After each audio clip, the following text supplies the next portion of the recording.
Welcome to the Crosser Bonnet 12 Days of Christmas Candy Countdown.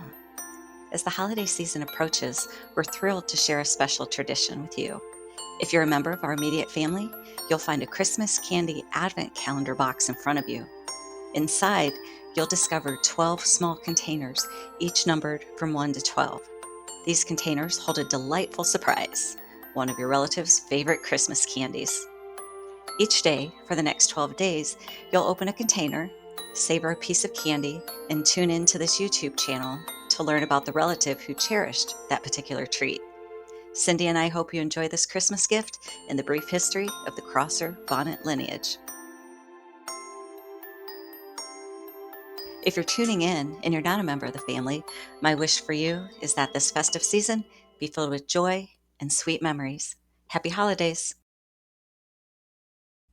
On the 5th day of Christmas, delight takes flight, with candy so sweet, a true festive bite. As we savor each taste, let our hearts hold dear the love and the joy that has brought us here. Day 5 of the Christmas Candy Advent Calendar. Cynthia Bonnet. Her favorite Christmas candy? Peanut butter fudge. When Cindy and I first decided to put together this Christmas Candy Advent Calendar, the first thing she said to me was how she always looked forward to the old hard candies that Grandma Crosser and Mom would set out at Christmas time.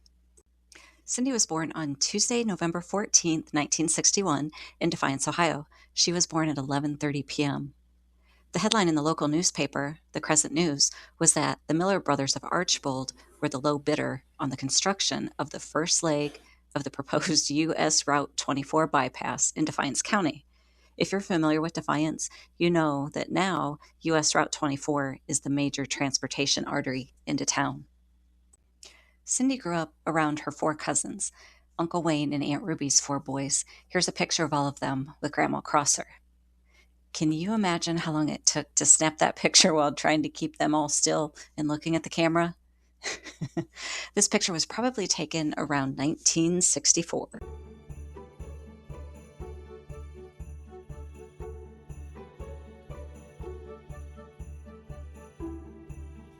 Cindy shared some of her memories of her childhood Christmases with me. Cindy used to help my mom make her homemade hard cinnamon candy, which was a candy that she gave out for Christmas and people look forward to receiving each year. She also remembers making a crunchy chocolate Rice Krispie treat with Grandma Crosser. They were her favorite treat from the cookie tray. I was able to locate a recipe from the 1960s for these treats. Turns out you don't use marshmallows, which we're accustomed to. You use corn syrup and sugar. That's what gives them the crunch.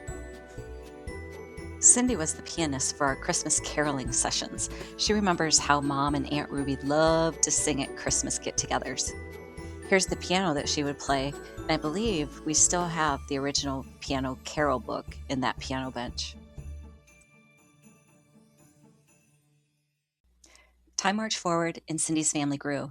Philip first, then Zach 3 years later, and finally little Carrie nearly 2 years after that. With each new child, our traditions shifted and reshaped themselves, but the heart of Christmas remained steady. Christmas Eve had become the gathering place at Mom and Dad's house. Mom's home always glowed with the soft twinkle of lights from her Christmas village. The scent of chili simmering on the stove mingled with the sweetness of cookies and candies that she had laid out for us to eat. On the counter sat Mom's signature platter of deviled eggs, always there, always expected, a quirky but beloved staple. Christmas Eve unfolded in layers. Plates were filled, gifts exchanged, and then it was always game time. In the early years, canasta was the game of choice, card shuffling and piling high. But as Cindy's children grew old enough to join, the game shifted to skip-bo, Uno, Racco, and sometimes the marathon of Monopoly that stretched late into the night. The room buzzed with voices, teasing, and cheers over small victories, especially when Carrie and Mom were cheating at Racco. I digress. It was the best when everyone was together, and now Cindy herself is a grandmother. She has 3 grandsons and 1 granddaughter, each bringing their own sparkle and joy. Each of Cindy's children now have their own Christmas traditions with their families, but we all remember Grandpa's cherry cordials and peanut brittle and Grandma's cinnamon hard candies.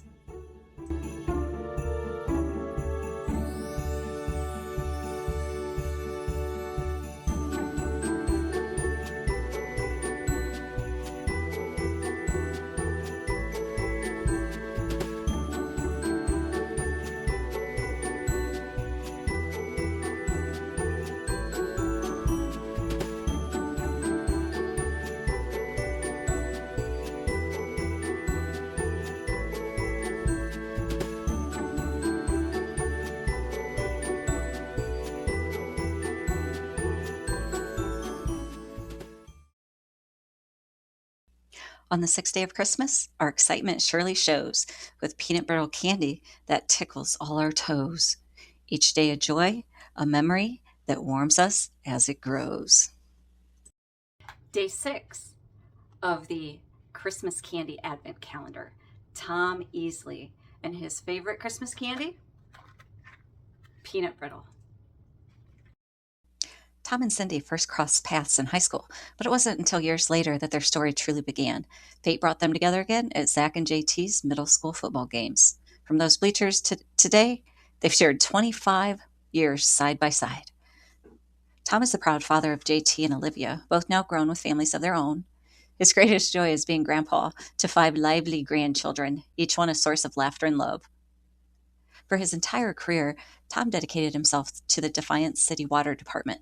His commitment meant that many holidays were spent on call, leaving early or missing celebrations to keep the city water department running smoothly. Now in retirement, he relishes the chance to host family gatherings, filling the house with the aroma of smoked meats for the holiday. Oh yeah. Growing up, Tom loved his mother's peanut brittle. It was always a special treat. These days, he enjoys Cindy's toffee, and he never turns down a Buckeye when somebody takes the time to make them. And if you're talking holiday pies, well, sweet potato is top on his list.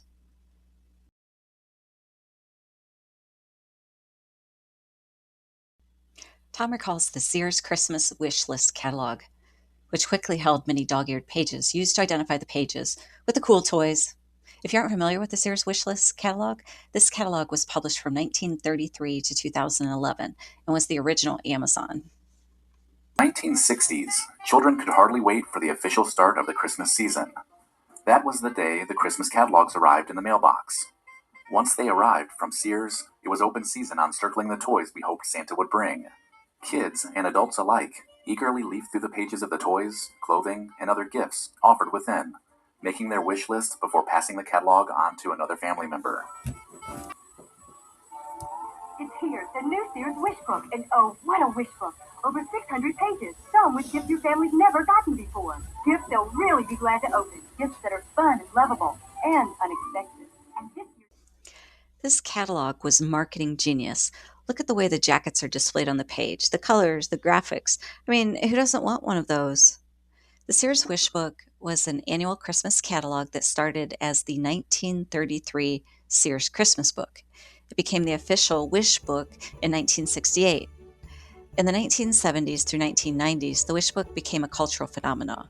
It was a central part of holiday planning, where us kids made lists and families browsed for everything from BMX bikes to home goods. At the height of its popularity, the Christmas catalog could easily top 600 pages, with over 250 of those pages being toys. According to Good Housekeeping magazine, in 1992, the Wish Book hit an all-time high of 834 pages. Then its page count dropped to around 150 during its final years. By 1993, consumer shopping habits changed and online buying was beginning its attack on our traditional forms of sales. So at that point, Sears discontinued the Christmas Wish Book. And that's a wrap. Enjoy your peanut brittle, and we will talk to you tomorrow.